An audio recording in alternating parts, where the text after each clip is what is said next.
On est toujours le méchant de quelqu'un. À cause de préjugés, à cause d'un déficit de parole, à cause d'une difficulté à entrer en relation, ou parce qu'on se pare de toutes les vertus et qu'on se drape dans les plis de sa propre justice. On est toujours le méchant de quelqu'un.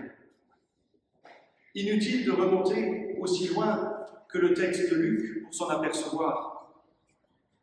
Depuis une semaine, le piètre, pour ne pas dire le pitoyable spectacle auquel se livrent nos hauts responsables politiques, donne cette impression amère d'un immense gâchis, d'une cacophonie générale où tout le monde est le méchant de tout le monde, où le collectif doit primer sur l'individu pourvu qu'on se rallie à moi. Je lisais un commentaire sur Facebook hier qui disait, je cite, « Indigestion de pop-corn. Pas étonnant quand on regarde un film de Guignol depuis 7 jours en continu. » On est toujours le méchant de quelqu'un. Il y a toujours eu, et il y aura toujours, des pharisiens pour poser des barrières entre bien et mal et classer les gens dans ces deux catégories. Mais comment fait-on quand tout le monde est le méchant de tout le monde? Comment fait-on quand on se sent pris en otage d'un chantage qui nous dit « moi » ou le chaos? Peut-être faisons-nous en ce moment l'expérience du manque, voire de l'absence d'une transcendance, c'est-à-dire absence de quelque chose ou quelqu'un de plus grand que nous, qui nous dépasse et nous unit dans un but et une vision commune. Quelque chose ou quelqu'un qui nous permet de sortir de nous-mêmes, c'est d'ailleurs le sens du mot « exister », pour nous rendre capables de parole et de dialogue, nous laissant dans cette situation où, je le répète, tout le monde est le méchant de tout le monde. Comme à son habitude, Jésus vient remettre les pendules à l'heure. Aux grandes dames des bien-pensants de son époque, il essaye de dépasser les étiquettes et les préjugés.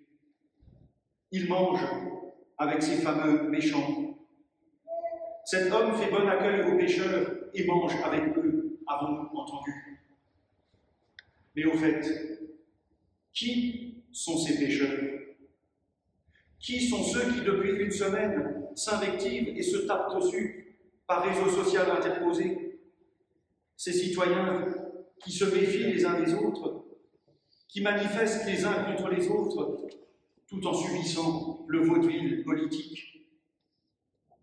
L'Évangile laisse entendre que les pharisiens ne savent pas vraiment de qui ils parlent. Que fait Jésus? Il incarne la question. Qu'est-ce à dire?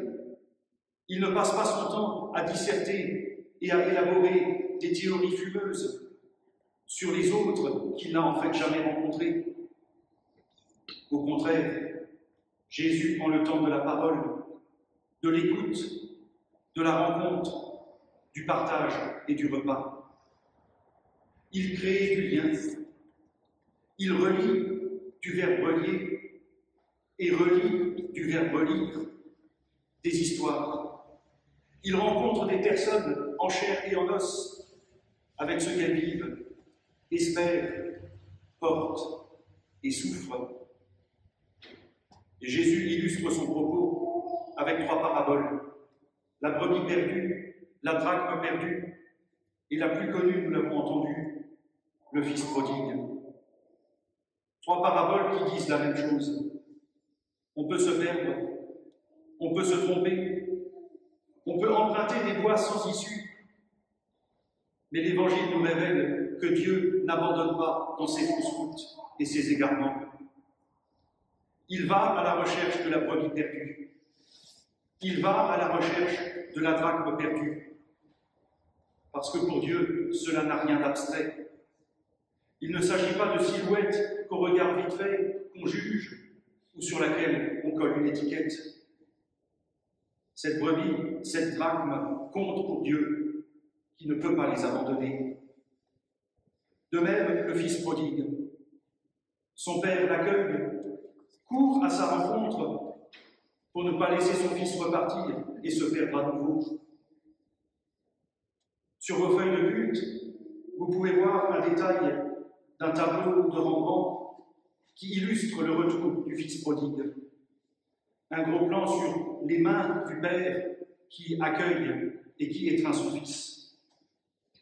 Si vous regardez bien l'image, vous pourrez constater que les deux mains de ce père sont différentes. La main à droite de l'image est une main d'homme, et celle à gauche de l'image, une main de femme. Il s'agit là d'un signe de plénitude qui dit tout l'amour de Dieu, qui aime absolument, comme une mère et comme un père. Et c'est le message de ce chapitre de l'Évangile selon Luc.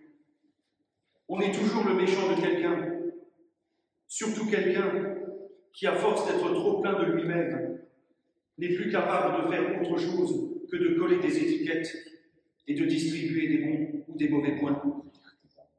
Mais si nous sommes toujours le méchant de quelqu'un, Dieu ne s'arrête pas à cette étiquette et il nous appelle à faire de même, à comprendre que nous avons besoin de plénitude, de relations, de rencontres, de paroles et de partage. Certes, les préjugés sont plus durs à dissoudre qu'une assemblée nationale, mais l'Évangile nous dit aujourd'hui que personne n'est de trop, que personne ne mérite qu'on ne s'intéresse pas à lui, que personne n'a à rester au bord de la route ou à être mis de côté, et que personne ne peut se draper dans sa propre vertu pour distribuer des bons ou des mauvais points. L'Évangile nous rappelle aussi, et nous devons le méditer, que la politique et la gouvernance d'un pays ne peuvent se réduire à une querelle de cheffaillons qui estiment que le pouvoir leur est dû.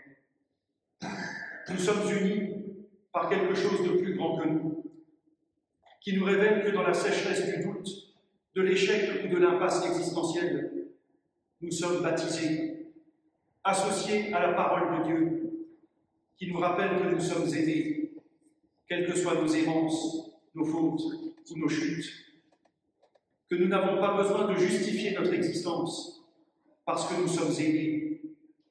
Nous sommes libres d'oser et de recommencer parce que nous sommes aimés.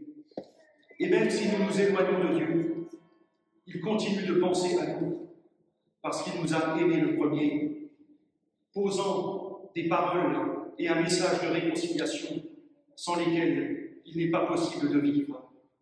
Amen.